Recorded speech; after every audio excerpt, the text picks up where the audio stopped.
નમસ્કાર વિદ્યાર્થી મિત્રો, લાસ્ટ લેક્ચરની અંદર આપણે દાખલાની અંદર વિસ્તારાંક અને ચતુર્થક વિચલાંકના દાખલા આપણને અસતત આવૃત્તિ વિતરણ આપ્યું એ જોયું હતું. આજે આપણે દાખલાની અંદર વર્ગ આપેલો હોય તો આપણે દાખલા કઈ રીતે ગણી શકાય એ આપણે જોવાના છીએ. તો એની અંદર અહીંયા સૂચના ઉપર આપેલી છે, વર્ગ આપેલ હોય ત્યારે વિસ્તારાંક અને ચતુર્થક વિચલાંક મેળવવું. પરીક્ષામાં 4 ગુણનો દાખલો પૂછાય તો આ પ્રકારની રકમ છે. વિસ્તારાંક અને ચતુર્થક વિચલાંક મેળવો, વર્ગ આવૃત્તિ 50 થી 74, 75 થી 99, 100 થી 124, 125 થી 149, 150 થી 174, 175 થી 199, આવૃત્તિમાં 5, 20, 40, 15, 12 અને 8. તો સૌથી પહેલા દાખલાની અંદર લખાશે નંબર એ,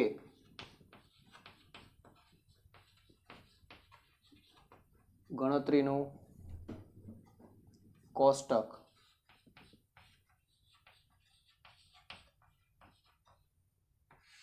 ગણતરીના કોષ્ટકની અંદર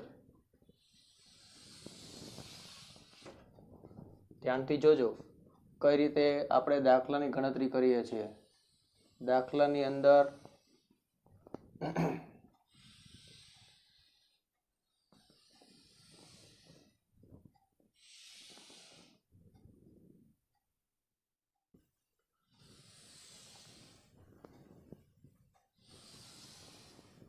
સૌથી પહેલું જે ખાનું છે એ લખીશું વર્ગ, પછીનું ખાનું છે આવૃત્તિ એફ. આવૃત્તિ છે એટલે અહીંયા લખાશે એફ, અને પછી સંચય આવૃત્તિ સીએફ. દાખલો ગણતી વખતે ખાસ બાબત જોઈ લેવાની કે આ રકમ ચડતા ક્રમમાં હોય છે. 50 થી 74, 75 થી 99, 100 થી 124, 125 થી 149, 150 થી 174, 175 થી 199. તો અહીંયા લખાશે સૌથી પહેલા 50 થી 74, 75 થી 99, 100 થી 124, 125 થી 149, 150 થી 174 અને 175 થી 199. આવૃત્તિ એફ ની અંદર અહીંયા 5, 20, 40, 15, 12, 8. કુલ 5 ના 5, 5 ને 20, 25, 25 ને 40, 65, 65 ને 15, 80, 80 ને 12, 92, 92 ને 8, 100. અહીંયા લખાશે n બરાબર 100. હવે આપણી પાસે માંગ્યું છે વિસ્તારાંક, તો વિસ્તારાંક માટે અહીંયા લખાશે નંબર બી, ટાઇટલ વિસ્તારાંક. તો વિસ્તારાંકનું સૂત્ર છે આપણી પાસે, વિસ્તારાંક બરાબર xh માઇનસ xl છેદમાં xh વત્તા xl. તો xh કઈ કહેવાય? સૌથી મોટી કિંમત. xl કઈ કહેવાય? સૌથી નાની કિંમત. તો દાખલો ગણવા માટે સૌથી પહેલા તો પ્રથમ વર્ગ લેવાનો.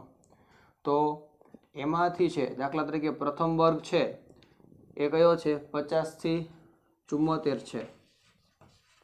પ્રથમ વર્ગ છે 50 થી 74 અને અંતિમ વર્ગ છે એ કયો છે? 175 થી 199. તો આના આધારે અહીંયા લખાશે xh.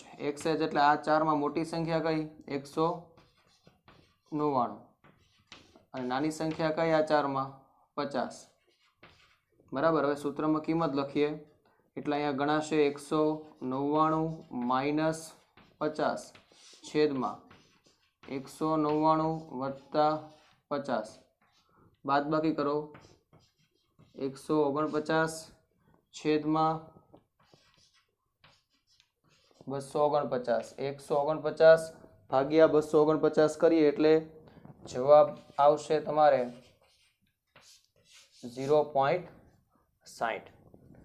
નંબર બી પછી લખાશે નંબર સી. હવે આપણે ચતુર્થક વિચલાંક મેળવવો છે. તો ચતુર્થક વિચલાંક મેળવવો હોય તો એ માટે સૌથી પહેલા જોશે પ્રથમ ચતુર્થક. પ્રથમ ચતુર્થક મેળવવાનું છે તો એના માટે સૂત્ર Q1 બરાબર N1 N/4 માં અવલોકનની કિંમત, અહીંયા હું માં અવની કિંમત લખું છું પણ તમારે આખું લખવાનું છે માં અવલોકનની કિંમત, નહીં તો એના પણ માર્ક કપાય છે. હવે શું લખીશું અહીંયા? n કેટલા છે આપણી પાસે? n બરાબર છે 100, તો 100/4 માં અવલોકનની કિંમત 100/4 કરીએ એટલે આવશે 25 માં અવલોકનની કિંમત. પછી CF ના કોલમમાં જોતા તો Q1 નો વર્ગ લખાશે, જો 25 છે ને, 25 શેમાં આવે? આમાં આવશે બરાબર.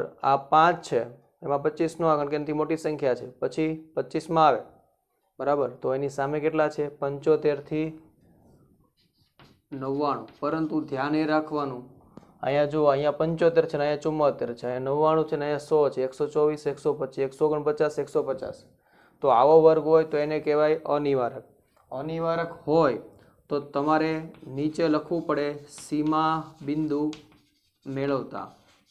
બરાબર, બધા દાખલામાં નહીં આવે, માત્ર આ રીતે જ્યારે દાખલાની અંદર દાખલા તરીકે આ વર્ગની ઉધ્વ સીમા છે, પછીના વર્ગની અધર સીમા હોય બરાબર, આ વર્ગની ઉધ્વ સીમા પછીના વર્ગની અધર સીમા હોય, બધામાં એવું હોય અને ટૂંકમાં સંખ્યા રિપીટ ન થતી હોય, અહીંયા 100 છે તો અહીંયા 100 છે, 124 તો 124 એવું ન થતું હોય તો ત્યારે સીમા બિંદુ મેળવવા પડે.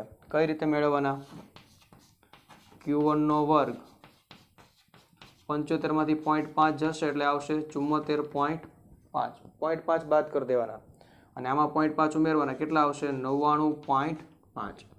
અહીંયા 75 માં થશે 74.5 ને અહીંયા 99.5. હવે લખાશે Q1 નું સૂત્ર L વત્તા N/4 માઇનસ CF છેદમાં F ગુણ્યા C. તો એમાં આપણી પાસે Q1 કાંઈ આપ્યું નથી. L કેટલા કહેવાય? L આપણી પાસે કયા કહેવાય? તો આ જે વર્ગ છે ને એની અધર સીમા L કહેવાય. કેટલા આવશે? 74.5. પછી આવશે N/4. N/4 એટલે કેટલા છે? 100/4 કરો, કેટલા આવશે?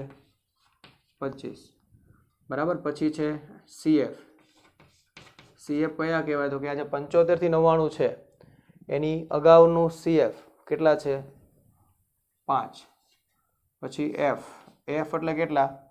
તો કે એની સામેનો આ જે વર્ગ છે ને 75 થી 99 એની સામેનો વર્ગ કેટલા છે?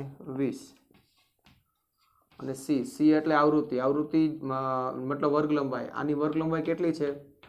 આમાંથી આ બાદ કરો એટલે અહીંયા આવશે 9 માંથી 7 જાય 2, 25 આવશે બરાબર. તો 25 શું કહેવાય?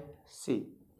સૂત્રમાં કિંમત મુકાશે, અહીંયા લખાશે 74.5 વત્તા અહીં લખાશે 25 માઇનસ CF કેટલા છે? 5 છેદમાં F 20 ગુણ્યા 25. અહીંયા 74.5, 25 માંથી 5 જત કેટલા વધે? 20 છેદમાં 20.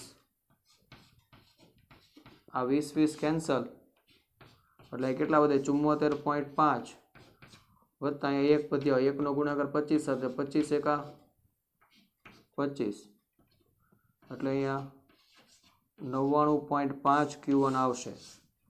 આ Q1 મળ્યું. હવે પછીનું કામ અહીંયા લખીશું Q3 એટલે કે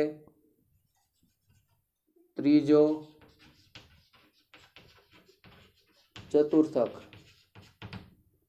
ત્રીજો ચતુર્થકનું સૂત્ર Q3 બરાબર આમાંના જેવું તે સૂત્ર એ જ આવશે. આગળ શું લખાશે? 3. એટલે 3 કૌંસમાં N/4 માં અવલોકનની કિંમત. તો કિંમત મૂકીએ 3 ના 3.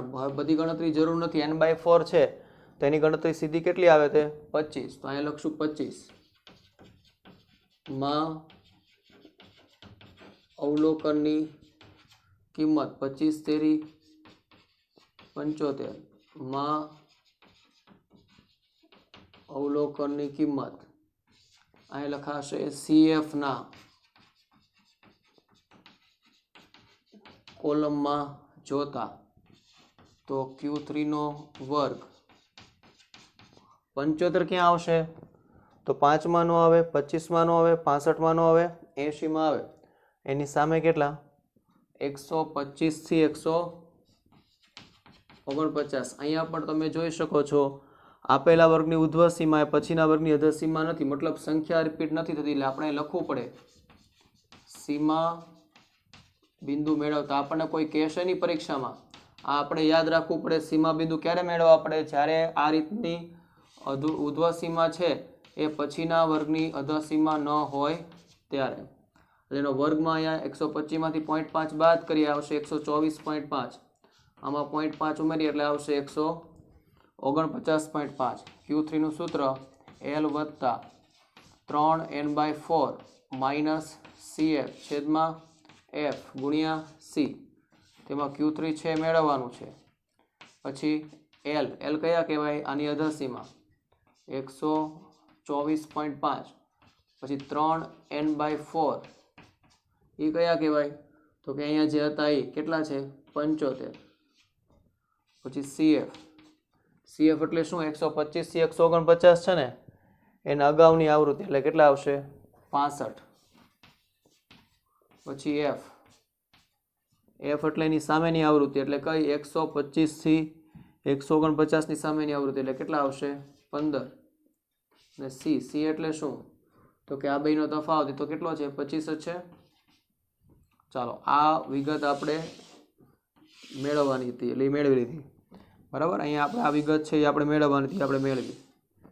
હવે Q3 નું સૂત્ર એમાં કિંમત L કેટલા છે 124.5 પછી 75 માઇનસ CF કેટલા 65 છેદમાં 15 ગુણ્યા એટલે 124.5. 75 માંથી 65 જાય કેટલા વધે 10 છેદમાં 15 ગુણ્યા 25.